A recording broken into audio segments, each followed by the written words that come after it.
Tini thoughts zakho around data bundles namantombazane addicted kuyo?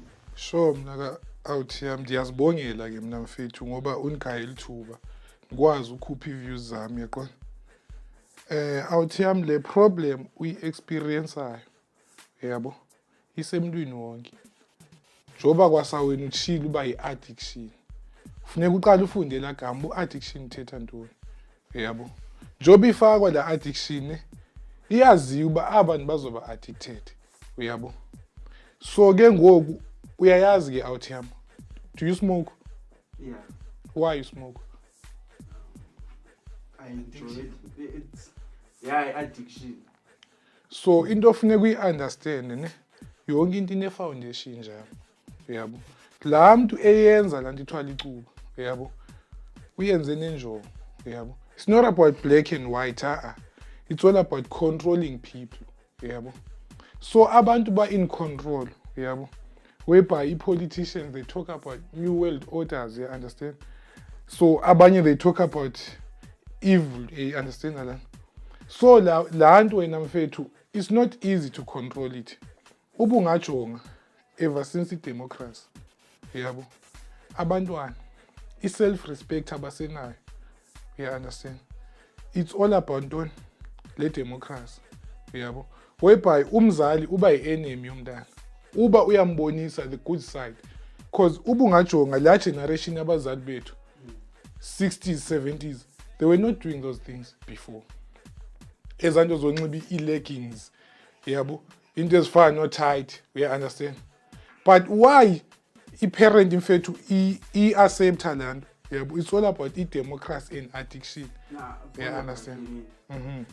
Like ewe ixesha siphila kuyo ngoku une-addiction yakhe and ngoku it's about abantwana being addicted to i-data. Like i-data i-drug mos yabona iyafana ne-cocaine. It's more like a drug. I-data yabo. I-addiction wena out yami it's up to you how you control it. Bakhona abantu abangekhoyo kuma-data. Uyayazi uba ama-data akhona qha akawanakanga. Why? Kakundiphendule lo mbuzo. Problem but the addiction, ne? Yeah, it's all about humanity yomuntu and ilanto kuthiwa charity begins at home out here. You understand?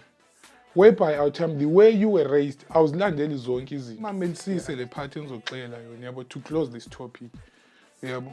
Wena will you expose yourself in public ngephiki unganxibanga? Why you wouldn't do that? Exactly. We i-addiction iphi ke? If awuphambena i-addiction iphi? I need apha esikhoyo siphezu kwale addiction. Yabo. If umuntu akanazi idatha akazuposta.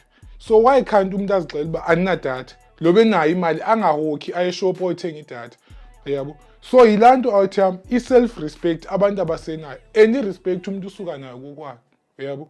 So whereby mfethu uba kuthiwa kana respect kokwabo akaqeqeshwanga la muntu uyaqonda out yami. It's like you are insulting the whole family, you understand? So that's the problem with abantu. Yabo.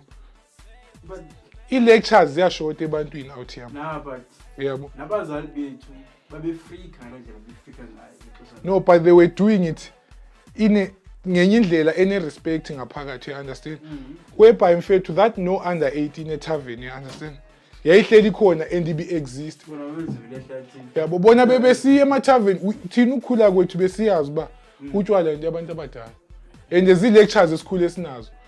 Ngoku out here, for instance, uye pub, dibana nomntana ona-12 years, unxibe iminiskirt engaka. La mntana mfethu yeke uba udibana phaa inxibe iminiskirt.